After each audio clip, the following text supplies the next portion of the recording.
Good afternoon, and thank you for joining us for today's National Conference of State Legislatures webinar, What's Exceptional? State Efforts to Meet Clean Air Standards. My name is Laura Shields, and I am a Policy Associate in NCSL's Energy Program, and I'll be your moderator for today. This is the fifth and final webinar in the Natural Resources and Infrastructure Committee's 2020 webinar series. As part of the series, we covered a variety of topics, including a discussion of the minimum offer price rule's potential impact on state energy mix, review of the new Water United States rule and how states are responding to those jurisdictional changes, solar on agricultural lands, and the preservation of pollinator habitat and soil health, an overview of traffic safety and legislative trends across the states, and a look at how states are meeting clean air standards as they deal with emissions from exceptional events. For additional information about the spring webinar series and upcoming events, please visit our website at www.ncsl.org. But back to our focus today. Before I introduce our speakers, I want to review a few housekeeping items. Today's webinar is a platform for information exchange and engagement. Over the next 60 minutes, we encourage participation through our chat box. So feel free to type your questions and answer any questions in the chat box on your screen. To begin building some comfortability with the chat function and to also learn who is on the line today, I invite you to type in the state from which you are calling now. We will hold a formal Q&A after our presenters are finished presenting. Our webinar today is being recorded, and registrants will be able to access a recording of the webinar and presentation slides on NCSL's website after the webinar completes. We will send out a notice once those resources are made available. Additionally, you can download the presentation slides being used today by clicking on the Resources tab and Speaker Bios in the Speaker tab at any time during the presentation. Now that those housekeeping items are out of the way, let's get back to why we're here today. States are required to meet clean air standards established under the Clean Air Act, even as they combat increasing air quality issues due to unusual or naturally occurring events. To help states evaluate whether air quality monitoring data has been influenced by such an event, the Environmental Protection Agency established the Exceptional Events Rule in 2016. In addition to outlining the criteria for EPA's approval of the exclusion of event-influenced air quality data, the Exceptional Events Rule also establishes requirements for air agencies to take appropriate and reasonable actions to protect public health from exceedances or violations of the National Ambient Air Quality Standards. Joining us today are Mike Korber, the Deputy Director for Policy in the U.S. Environmental Protection Agency's Office of Air Quality Planning and Standards. Mike is responsible for managing the country's ambient air quality and air quality toxics programs. Prior to joining the Office of Air Quality Planning in 2012, Mike worked for a multi-state organization representing states in the Great Lakes region and for the EPA regional office in Chicago. We also have Beth Palma, the group leader for the Geographic Strategies Group within the Air Quality Policy Division in U.S. EPA's Office of Air Quality Planning and Standards. Beth works collaboratively with EPA regional offices and state, local, and tribal air agencies to develop air quality management regulations, policies, strategies, and guidances that address and implement regional, national, and international pollution transport and programs. Beth also led the multi-year process to revise the Exceptional Events Rule and develop associated guidance. Prior to joining EPA in 2007, Beth spent more than 17 years in industry and consulting. Mary Ewell, who serves as the Executive Director of the Western States Air Resources Council, or WSTAR, will be joining us as well. WSTAR was formed to promote the exchange of air quality information between 15 Western states and to serve as a forum to discuss Western regional air quality issues of common concern. Prior to working at WSTAR, Mary worked for the Department of Interior Bureau of Land Management as an air resources specialist and at the New Mexico Environment Department as the Air Quality Bureau Chief. We also have Brad Busby, who is the Environmental Program Manager in the Air Monitoring and Assessment section with the Arizona Department of Environmental Quality. Brad has worked at ADEQ for over 12 years, serving as manager of the Air Monitoring and Assessment section for the past 5 years. He has been actively involved in the streamlining, development, and submittal of more than 60 windblown dust and wildfire-influenced ozone exceptional events demonstrations. 20 of which have received EPA concurrence. First up, we have Mike and Beth. Thank you so much for joining us to review the EPA rule. The floor is now yours. Laura, thank you so much. Great introduction, and thank you everybody for being with us today. Air quality management under the Clean Air Act is a federal-state partnership, so it is a pleasure for Beth and me to share the stage today with two of our state partners in Mary and Brad. We're looking forward to the conversation. That federal-state partnership calls for EPA to set air quality standards to protect public health and for states to develop and implement plans to meet those standards. Congress recognized that states have no control over certain types of air pollution episodes or events, these so-called exceptional events, and that this needed to be accounted for in the planning and implementation process. In Section 319 of the Clean Air Act, Congress called on EPA, after consultation with states, to establish regulations on how to deal with air monitoring data influenced by exceptional events. Congress identified several principles and several requirements for these regulations. EPA adopted its initial exceptional events rule in 2007 and most recently revised it in 2016. I'd like to now turn it over to Beth, who will talk more about the EPA rule. Beth, the floor is yours. Thank you, Mike, and thank you, Laura, and thanks everyone for allowing us to present today. So as Mike indicated, we originally proposed or promulgated the exceptional events rule in 2007. I'm going to talk a little bit about what an exceptional event is, what the rule and the rule revisions require, the general process, and then talk about some of the updates that we have done since promulgation of the rule in 2016, as well as cover a few key messages. So as Mike and Laura have indicated, an exceptional event is an unusual or naturally occurring event that affects air quality but can't be controlled using reasonable techniques that states, tribes, and local air agencies have at their disposal. And these same events can impact air quality and the National Ambient Air Quality Standards. Now, when we talk about an exceptional event, it's really important to remember that, as Mike mentioned, there are key requirements in the Clean Air Act and in the regulations. So in the statute, it requires that these events must cause an exceedance or lead to a violation of those National Ambient Air Quality Standards. And those exceedances or violations must affect a regulatory determination. So if we look at specific types of events, such as wildfires, volcanic eruptions, haboobs, which is a big dust storm, and that's the picture that's in the bottom right corner on your screen, and in some cases, prescribed fires. All of these events have the potential to cause exceedances or violations. But again, key in this is that those exceedances or violations must affect a regulatory determination. So we indicated that we originally promulgated the rule in 2007, and pretty quickly after the rule was promulgated, we realized that there were some that the rule could be interpreted in multiple ways. And so there were some issues with clarity, and as a result, it was very difficult to implement.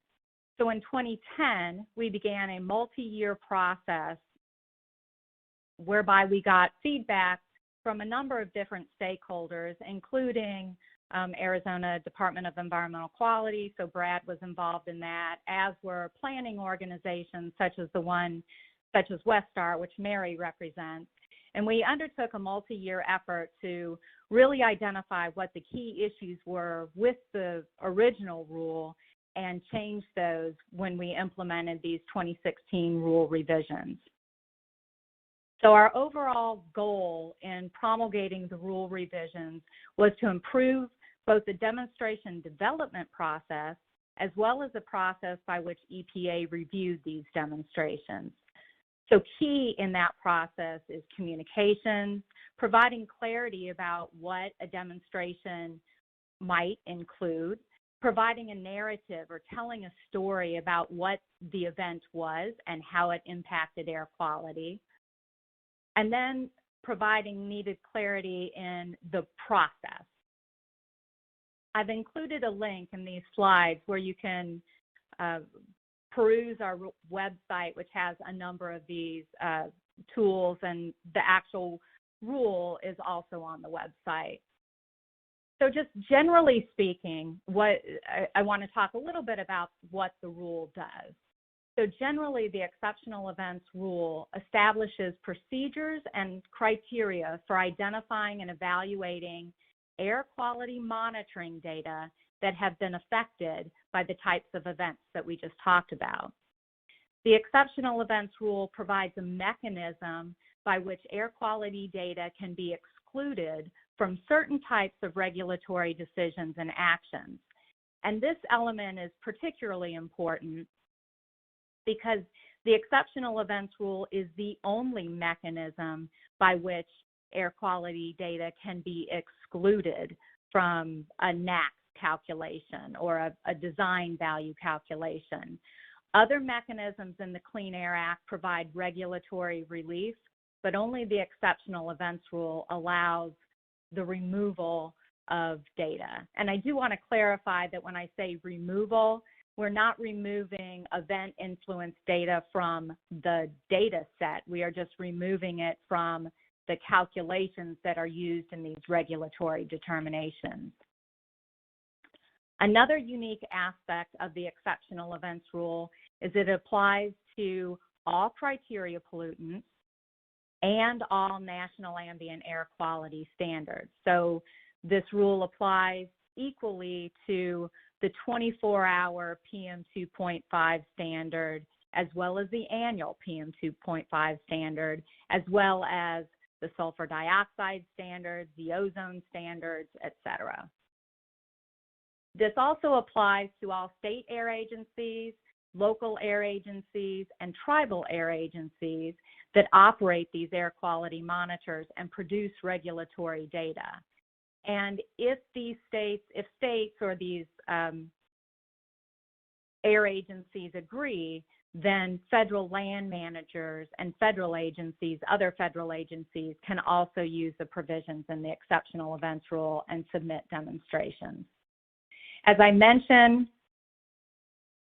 the exceptional events rule affects design value calculations, so that's the mechanism that we use to determine whether or not there has been an exceedance of the NAAQS. It affects designations decisions, or can affect NAAQS designations decisions, as well as attainment determinations and state, federal, and tribal implementation plan development. The general process that's set out in the exceptional events rule is that obviously the event would occur first and lead to an exceedance or violation of a national ambient air quality standard. If this event and these data also influence a regulatory decision, then those local air agencies may want to flag or identify within the air quality system those event influence data. If they believe this to be the case, then they would submit an initial notification to EPA, to the EPA regional office that they work with. The regional office would then work with that state air agency to prepare and submit a demonstration.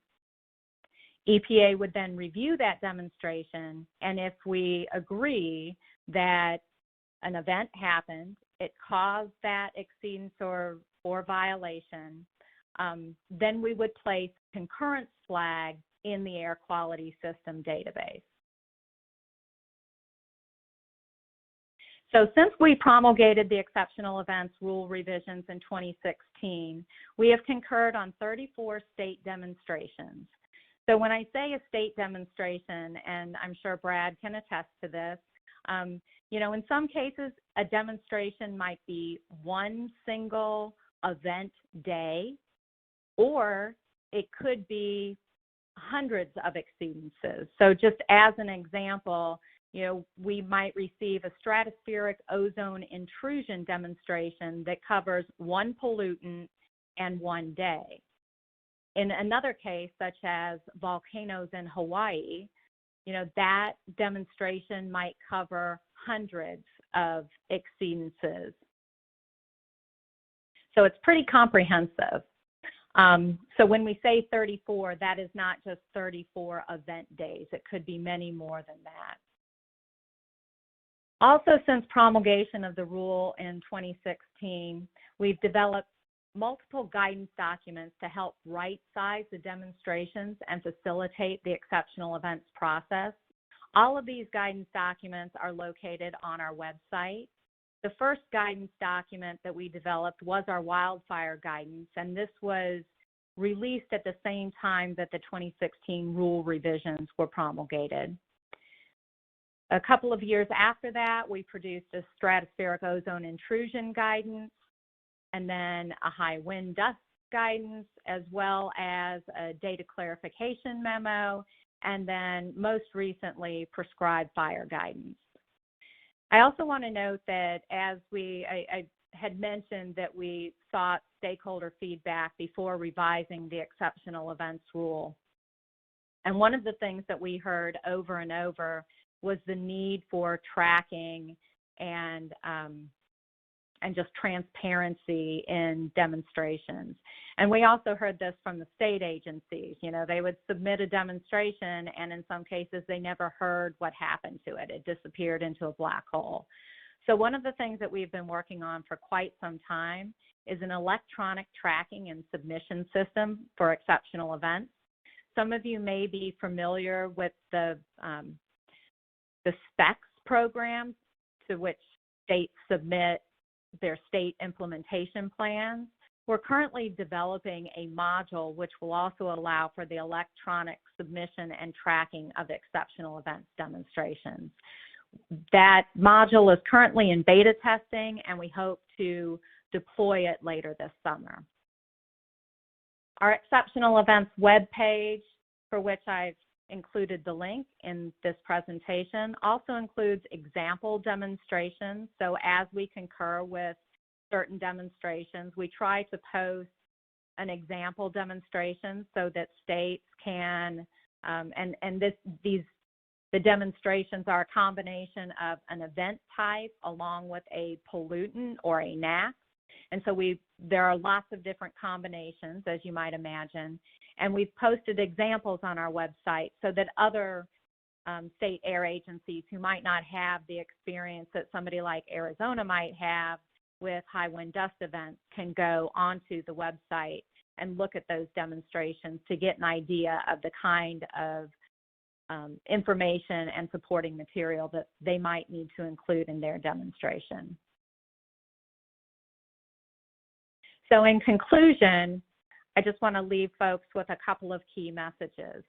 Our intent with the 2016 rule revisions was to address the issues that were specifically raised by stakeholders, including the air agencies and planning organizations, to reduce the burden of the demonstration development process while continuing to protect public health, which is EPA's charge.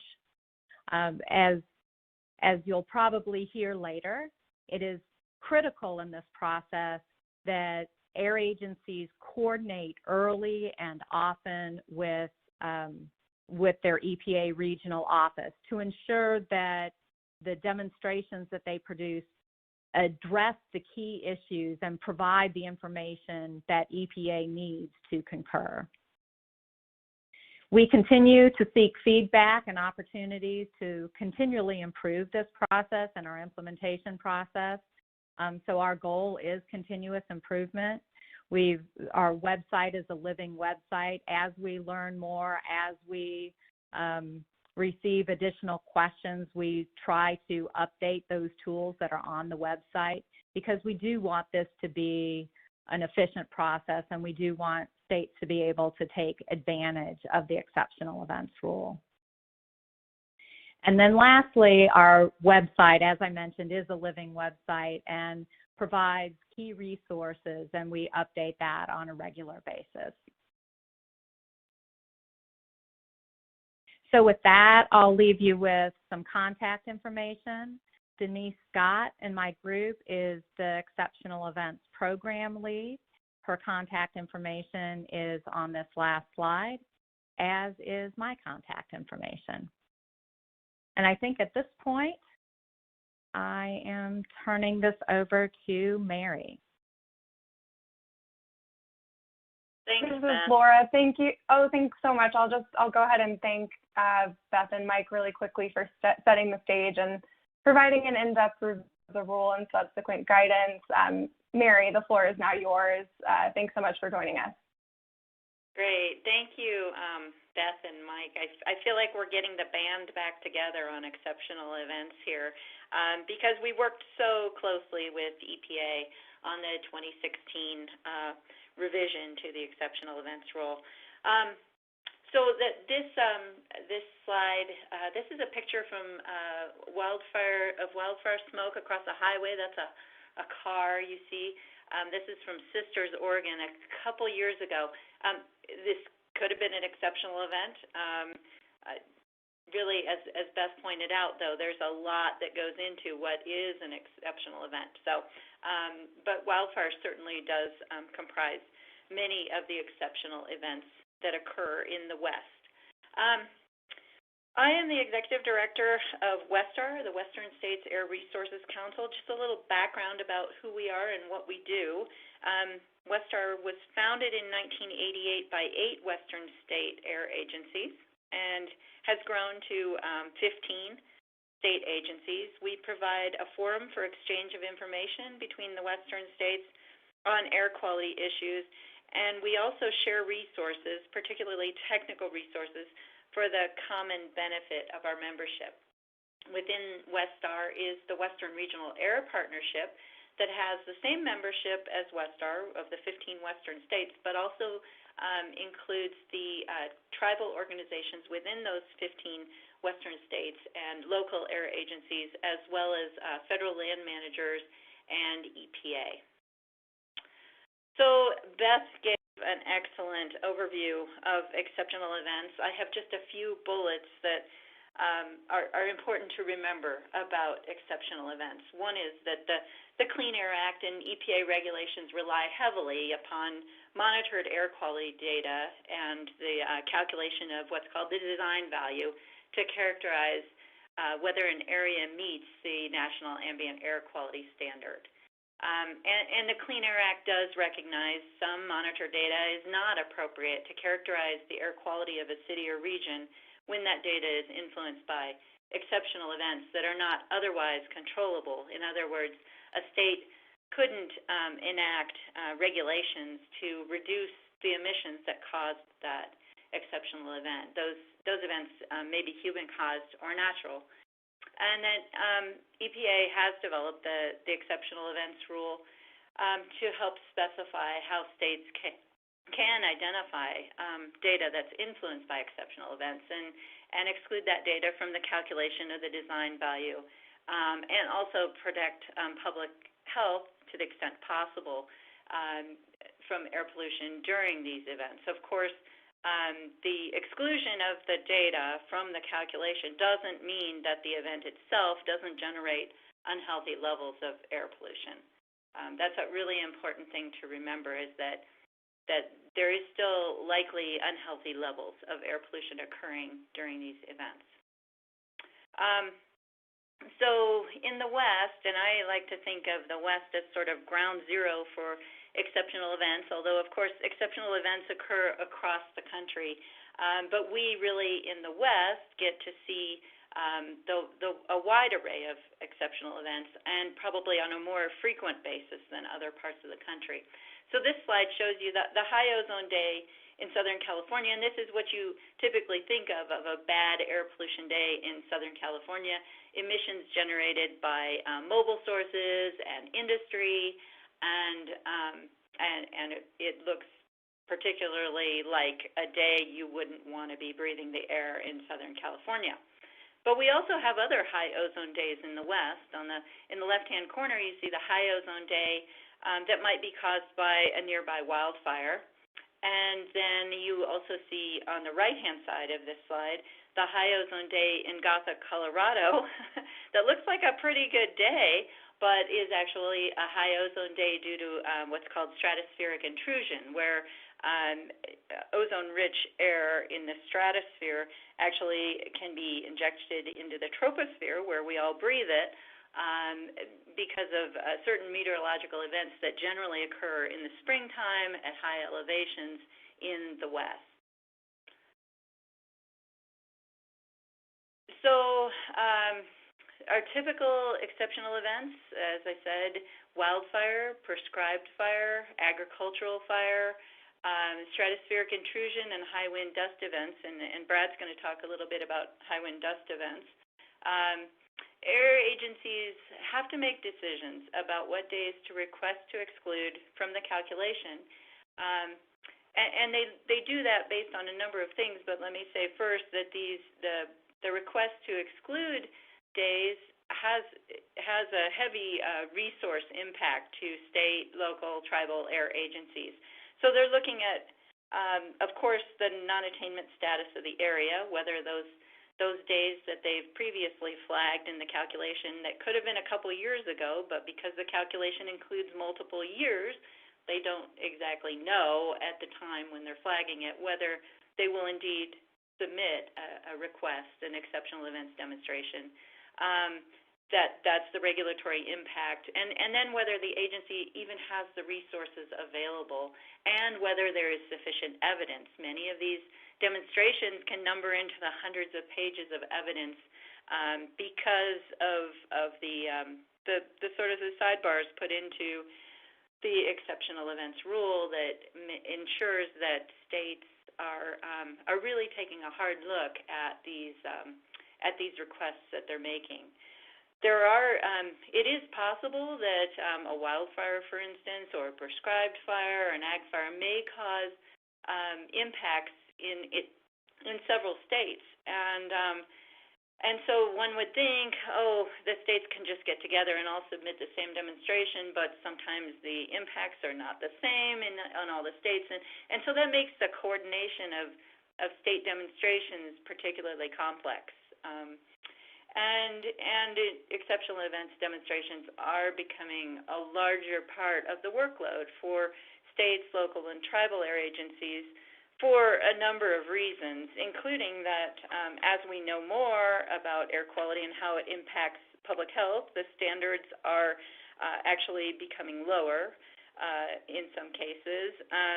In some cases, we have more monitoring in rural areas where we didn't have monitoring in the past, and then climate change and other changes are meaning that we have more exceptional events. And a good example of this is wildfire in the West, where we see an increasing number of acres burned and therefore a lot more multiple days and higher impacts to populated areas where it is likely we have monitors. This is just a quick example of a wildfire ozone exceptional event. The red dots on this map are wildfires. This is on July 5th, 2015, so 5 years ago. This was where a monitor in the state of Washington was impacted by fires and smoke from these wildfires that was quite a distance away. But this gives you a good idea of sort of what it looks like. You can see from the satellite picture that very obviously this monitor, when it recorded higher values than normal, was influenced by wildfire smoke. Now, that it would be lovely, and I think the states would enjoy it if they could just submit this satellite picture and say all is done. But of course, there's a lot more to it. That has to be a lot more to the demonstration to really persuade and make the case that the event is indeed exceptional.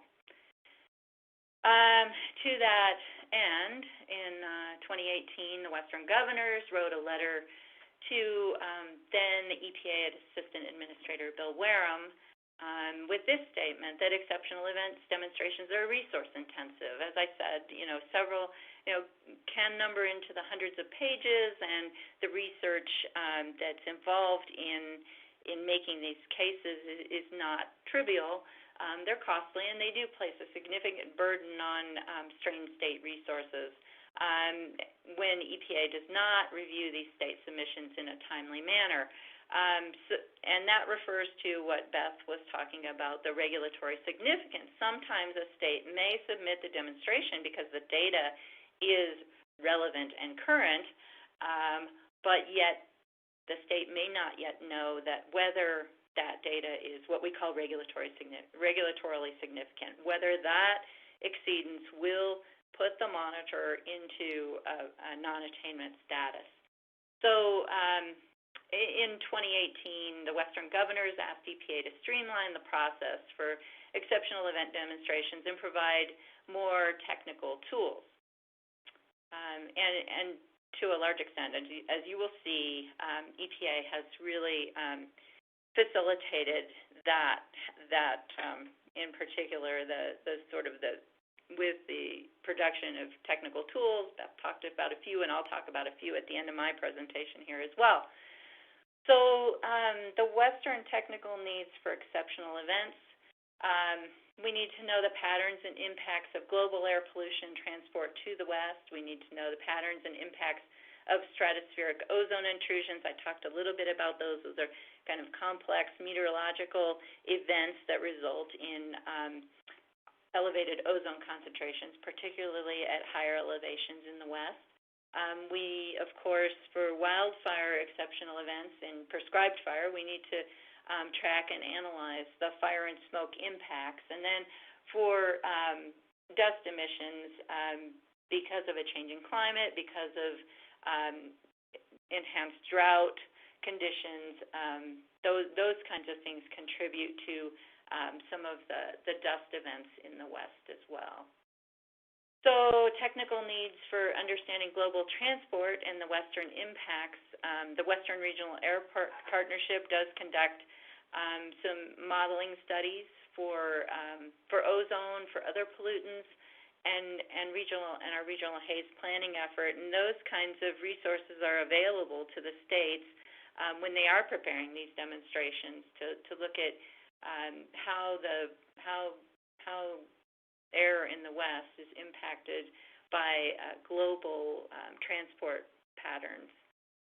For fire and smoke impacts, of course, we again, the Western states band together through WESTAR and the Western Regional Air Partnership to produce regional analyses. We also have fire emission tracking system that all the states in the West contribute to.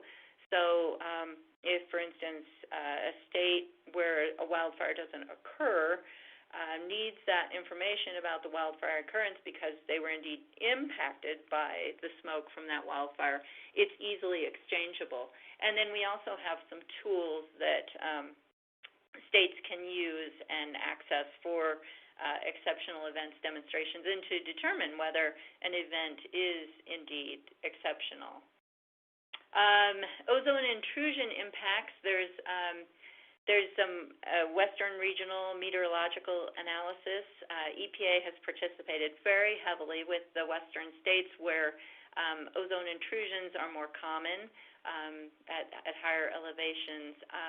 And so we have had a good partnership in the West of states and EPA working together to track these events and document them as well so that the information that the states need is there when they need it.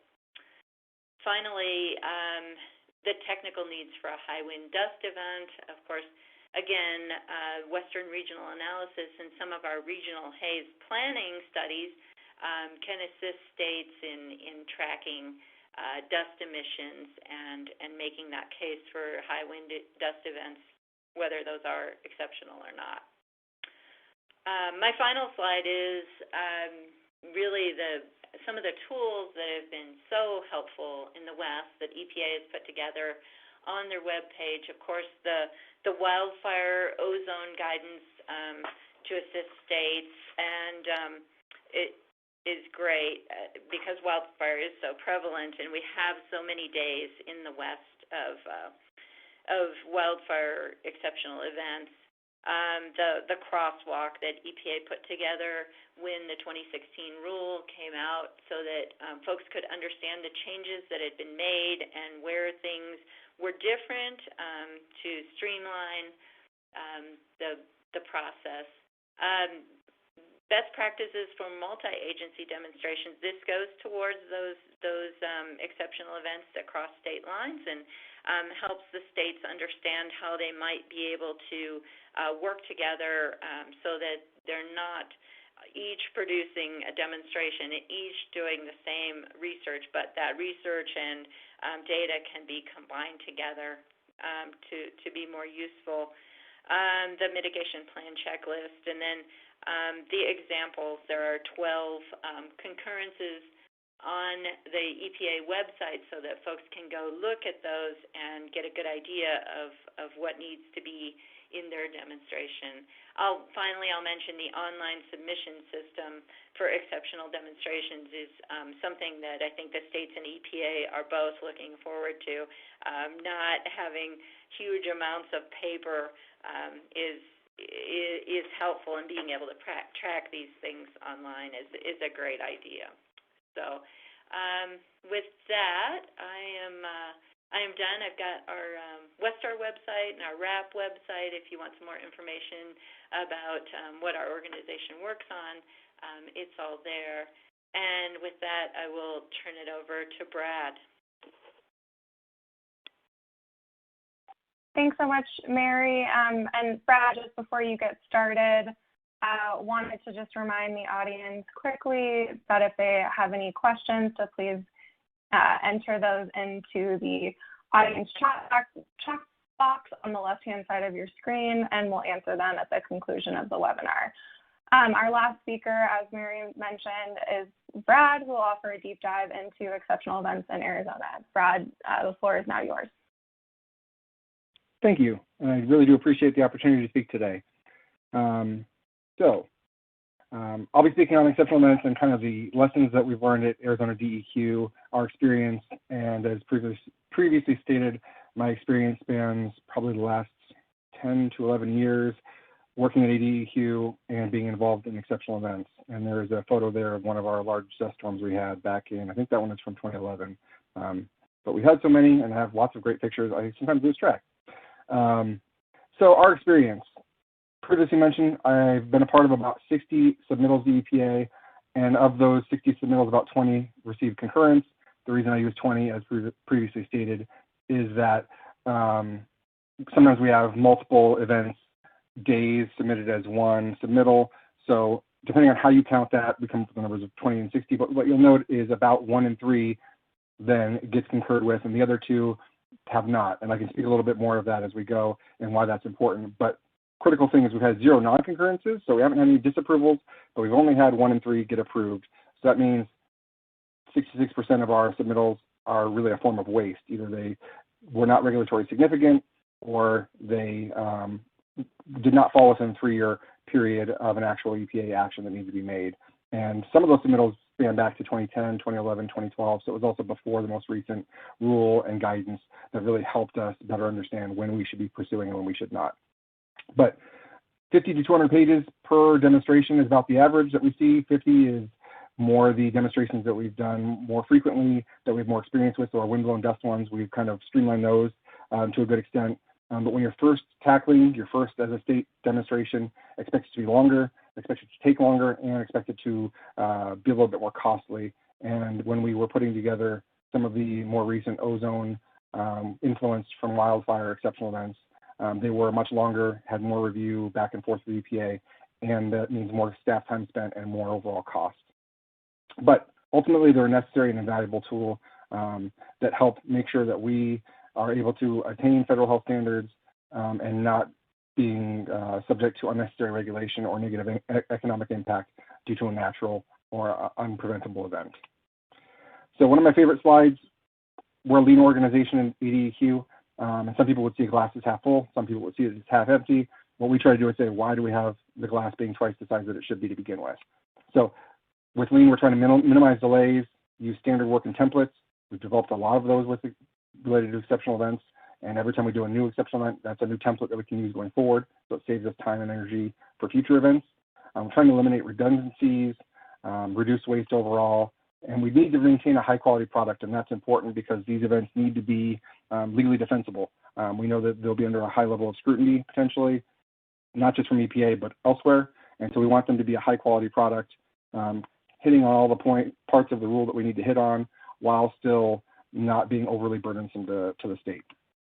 But ultimately, saving time, reducing costs. So I think Beth earlier showed a 4-step process for exceptional events. This was a process that we mapped several years ago now that had 20 or 30 steps and 10 or 15 people involved. Each row is a different person involved in this process, and we've streamlined this quite a bit already, but really we're able to break it down into a few big steps. One of them is the initial data collection from you have an event, and then screening the event to see was it exceptional and is it potentially regulatorily significant. Then we prioritize the event, make sure we have capacity to pursue the event, and then perform an initial notification submittal to EPA that we plan to pursue an exceptional event related to an exceedance event. And then the actual work of doing the demonstration, developing the tools, putting it all pen to paper, and getting that submitted to EPA. So keys, I think previously mentioned, working with EPA has been the biggest key in better understanding where we need to be related to exceptional event submittals and getting them a quality product that has the best chance of being concurred with. So starts with the initial notification, letting them know, hey, we've identified an exceedance that we believe as a state falls into the exceptional event rule and then is also regulatorily significant, which is the next key piece. Having conference calls before, during, and even after the preparation with EPA Region 9, in our case, allowing the region earlier review during the preparation, especially if we say, hey, we think we have a new tool we want to use or a new way of displaying data, allowing EPA with the opportunity to review that, ask questions, make sure that it's clear to them as much as we think it's clear to us. And sometimes it may seem clear to us, but we also I have a team of 4 highly trained meteorologists, 2 of which are PhD level meteorologists. That's the level of skill you need to put together some of these exceptional events. And it doesn't come cheap, number one, if you're going to contract it out, and you have to develop that expertise in-house or hire it into your building. But sometimes what they put together is clear to them, and it may be very, very technical in nature. So allowing EPA the opportunity to ask questions, just like I do with my staff. I'm a meteorologist by trade, originally going back 15 years now. But the way that science has grown and the way that the team that I have is able to put together things blows my mind, and I have lots of questions for them as well. We combine demonstrations for regional and multiple-day events. We've started doing that. I think as previously mentioned, we'd like to do that even across state lines potentially to try to save resources, but it is challenging. Topography, meteorology, kind of the small scale differences you can see at a monitor, even within a state, can be challenging to explain, let alone across state lines. We started highlighting unique content when you're submitting 5 or 10 demonstrations. A lot of the language and a lot of the rules and things don't change from demonstration to demonstration. It's really the complexity of the meteorology and what exactly happened from the sources of the event that might be slightly different. So we highlighted that content to make EPA's review easier and hopefully expedite the speed of that review.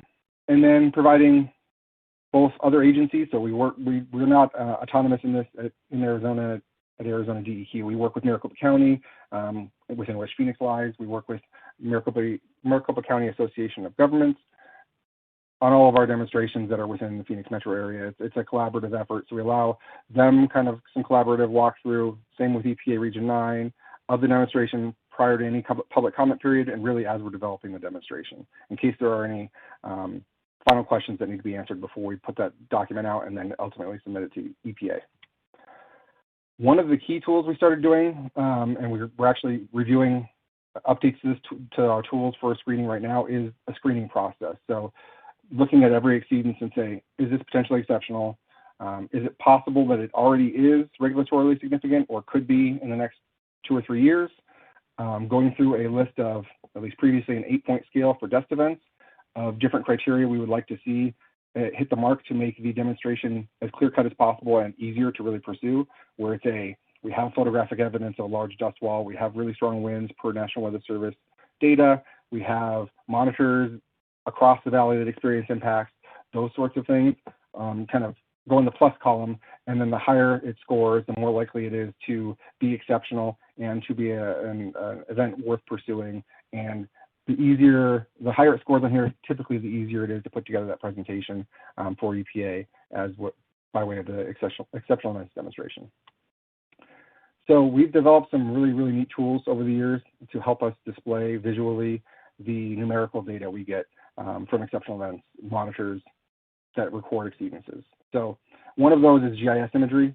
Again, not easy to put together or necessarily cheap. It can take time to put this together. But what this allows you to do is, whether it's day or night, put together a visual of your monitors, the winds, radar data, which helps show dust storms rolling into the valley. So I can click through this, and you can see over time that these reds and greens you see getting darker and deeper in color as it approaches our monitors, and then those monitor circles blowing up with larger values, and the arrows getting longer, and all moving in the same direction, showing you have a dust storm coming in from the south, hitting those monitors, and the monitor concentrations that were extremely high in this case happened at the exact same time that the winds arrived and that dust storm arrived. And that's the clear causal relationship that's critical for wind-blown dust exceptional events, and really other exceptional events as well, where you have to be able to tie that the monitor exceedance happened at the exact same time as the winds and that the dust arrived. So while I think previously stated, we'd love to just submit a picture, which sometimes we do have great pictures. Sometimes these events happen at nighttime, and we may not have a great visual representation via photograph, but we can use tools like this to help show the visual imagery of how the event actually unfolded. Other ways, we have visibility cameras across the valley. Again, not cheap, not easy, not everyone potentially could do this, but we do have cameras. We have worked with a vendor to put together videos of the still images, so we can kind of do a time lapse of dust storms as they roll through. One example of which would be here. This is a view from our South Mountain camera looking south towards downtown Phoenix. And this was at 5:55 p.m. back in 2014. And then 2 hours later, there was a large dust wall that came through, and we're actually able to then show every 15 minutes images of how that dust wall rolled through. Another tool that we've discovered, really, one of my meteorologists brought this to me several years ago, was GR Analyst 2.0, which is really a radar visualization software. And it compiles radar data, and you can 3D visualize it, which is the best part of it. You can go back up to 20 years, looking back for Phoenix all the way back to 1993, actually, radar data exists. And what we can do then is use that data, and on the right side, you'll see a dust storm with cloud cover above it.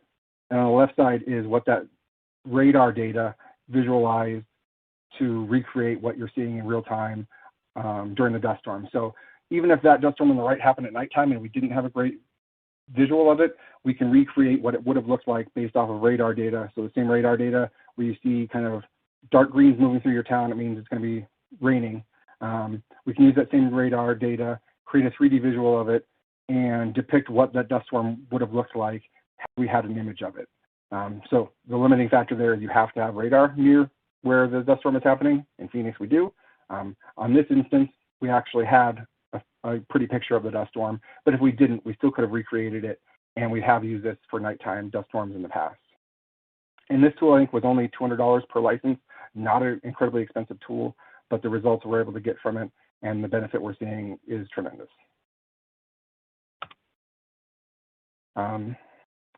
Wildfire ozone exceptional events. So as previously mentioned, 2016 final guidance came out. We've made use of that guidance and have submitted as an agency several now, two critical exceptional events related to ozone that I'll speak to in a moment. But here's a picture of, well, actually last year we had a wildfire, several wildfires in Arizona, as well as a prescribed fire, smoke from many fires, and then also smoke that you don't see an image that was happening up in the northwestern U.S. And all of that smoke can kind of mix, and trying to tie any specific impact to any one fire can be really challenging. So that's one really challenging part of the ozone exceptional events. Also, as mentioned, some of the smoke can transport hundreds, if not thousands of miles, and still create impacts at the surface related to monitored ozone concentrations. So there is a three-tiered approach for wildfire ozone exceptional events. Tier 3 is the most complex. You have to have a lot of analyses done. It's really a weight of evidence. So everything that happens in Tier 1 and Tier 2, which is trying to tie smoke on the ground, particulate matter, PM2.5 concentrations, other ozone precursors that are released by wildfires to the actual concentration that you monitor. And the Tier 2 includes a distance from wildfire, and as I stated, that can be very large. So it can be a harder case to make, saying, hey, that fire that may be 500 miles to our west and produced a bunch of smoke 2 days ago has now shifted over our state and is causing pollution impacts there, especially if you don't have a great visual of the smoke and the smoke can disperse and you still have the invisible pollutants, the precursor pollutants related to ozone that may exist, even if they're not easy to see. So that's a challenge. Other challenges, pictures below kind of explain it. They take a long time to produce these demonstrations. They're costly. They're really technically advanced, where it takes a lot of skill to produce these analyses. Thankfully, we moved away from pages and pages of paper because we can submit these things electronically via email, and now we'll have a database soon in the future where we can submit these. But that's not an unreasonable representation of maybe 3 or 4 exceptional events that we would have done back 10 years ago on the right side. And then ultimately, we're trying to balance, at EDEQ, our mission is protect and promote and enhance public health and the environment. So we don't want to get out of jail free card. That's not what we're looking for. We're just trying to find ways to demonstrate that certain exceedances are beyond our reasonable control and are really due to natural events that we cannot control. So 2 of such events, June 5th, 2015 and July 7th, 2017, we were able to show wildfire emissions resulted in ozone exceedances in Phoenix. Both have received EPA concurrence, and that's important because it results in the Phoenix Mesa non-attainment area having an attaining 2017 design value for the 2008 ozone standard. So some ultimate takeaways for exceptional events that we've learned over the years is we've got to develop the technical expertise. Without that, you're kind of, you can't make any progress forward. And again, it's unfortunate because it is expensive. We've contracted these things out in the past. I think I had a $20,000 to $40,000 price tag previously mentioned. It can be higher than that, especially for your first exceptional event submittal. Thankfully, those costs come down over time, the more you do, or if you can develop that technical expertise in-house. Following the revised rule and guidance documents and really working with EPA incredibly closely throughout the process, showing them the new tools, giving them early access and visual to some of the documentation you're putting together in case they have questions, especially when it's some groundbreaking thing that you may be trying to show.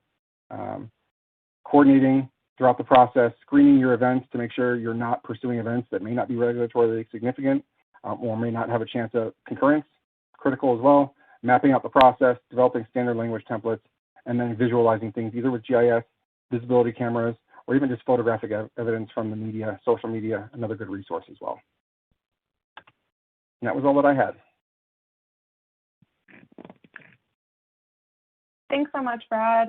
And now we'll shift gears a little bit to go into the Q&A portion. And so one last reminder to submit any questions you have into that audience chat, or of course, you can feel free to follow up with our presenters afterward via email. So I guess for all the presenters, we'll start with this first question of whether EPA accepts a multi-state demonstration or just demonstrations developed by particular states. So this is Beth Palma, and maybe I can address that one. So that could be a maybe. We've never received a multi-state demonstration. This is one of the things that Mary referenced in her presentation. So there are aspects of an exceptional event demonstration that are unique to individual areas because remember, we're talking about an exceedance or violation at an individual monitor. So while an event could affect multiple monitors located in multiple states, the circumstances and the local situation around that monitor may be different. So you might have an urban monitor that's influenced as well as a rural monitor that's influenced. So the demonstration would be different depending on the unique characteristics of the monitor, as well as the characteristics of or how the regulatory determination comes into play. So I will just point out that we've had this question before, and that is what prompted one of the tools that Mary identified, the best practices for multi-state demonstrations. In 2016, there were wildfires in Alberta, Canada, which I think it was 2016, that affected multiple monitors across the eastern seaboard. And so what the approach that we took, and that was our first instance of a collaborative effort. So EPA facilitated and coordinated, helped the affected states coordinate their demonstrations. And what we found was that, and NESCOM was also involved in that process. And ultimately, the analyses could be used by multiple states and for multiple monitors. But then there were certain sections of the demonstration that, as I indicated, were unique to each submitting state. So part of it was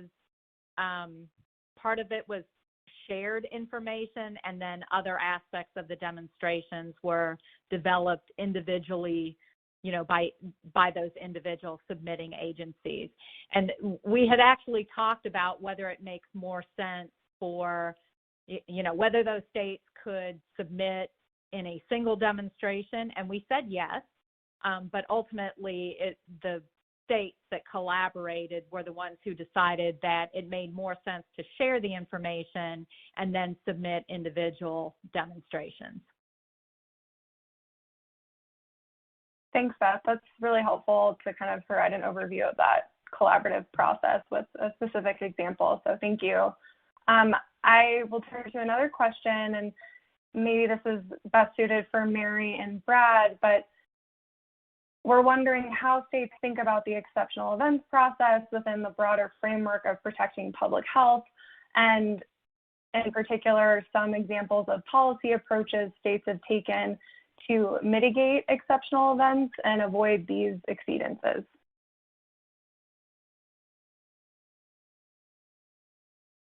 So I'll let Brad go ahead. Yeah, I would say when you say mitigate exceptional events, I think that's a bit of a misnomer, because the nature of exceptional events is that they're beyond control. So we have 50-mile-per-hour winds. It creates a giant dust storm.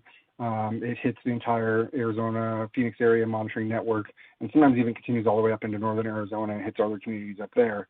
And going in and trying to do controls on a dust source within that area when you have a mile-tall and 100-mile-wide dust wall rolling through the valley isn't going to make an impact, because it's just the controls, number one, would be overwhelmed.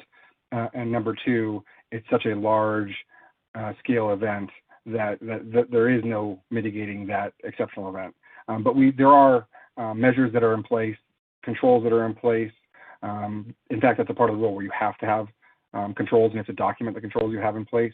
That's where we made some missteps in Arizona, where we tried to pursue exceptional events in other communities that either didn't have approved SIPs in place or didn't have as documented controls as were required by the exceptional events rule, and that resulted in us not being able to get a concurrence or just a non-action on some of those submittals.